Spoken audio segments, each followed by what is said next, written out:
Yun nga guys, magbibilang tayo ng craylings natin. So tinanggal natin yung mga bato. Titingnan natin kung ilan yung nabuhay sa ibinaba nating yung babae na crayfish natin na nagitlog. So nandito yung mga adult crayfish natin, yung mga breeder na yan. So hindi ko ginagalaw para hindi ma-stress kasi breeding nila ngayon. So ganito lang naman, mayroon pa kasing bilangin, malilikot. Ayan.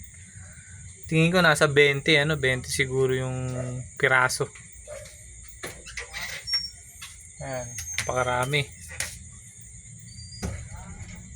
Sulit na rin. Kahit na first time natin mag-breed ng ganyan. Ayan, so kung medyo palalakihin pa natin ng mga isang buwan hanggang 2 buwan to, medyo mataas din ang presyo, lalo na sa trayo. Tumutungtong siya ng 400 to 600 sa trayo pagka mga 2 buwan hanggang 3 buwan na to. So maganda na ring maganda na ring negosyo kasi napakahina lang kumain yan. Hayaan mo lang na ganyan. Basta may mga pinagtataguan sila. So tinanggal ko lang yung pinagtataguan ngayon dahil testingin ko magbilang. Kaya napakarami kala mo langgam. So kung susumahin natin siguro nasa higit kumulang 20 siguro yun.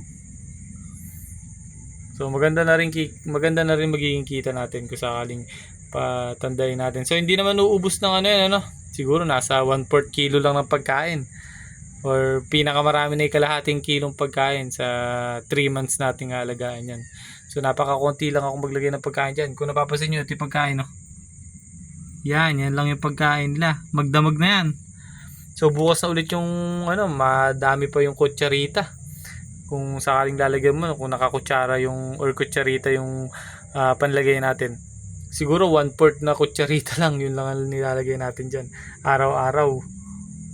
Hindi pwedeng madami kasi pag hindi nila naubos, pwede naman kung may matitirang konti. Ang problema pag medyo nadami kayo, pag di nila naubos, magiging lason sa tubig yun. Kaya ang lagay ko talagang yung halos sakto lang So yun, nakakatawa naman dahil kahit papaano may makakabawi na tayo sa puhunan natin. So andito yung mga adult. So mga mahihiyain nagtatago. So sana magitlog na. 4 na babae, 2 lalaki nandito.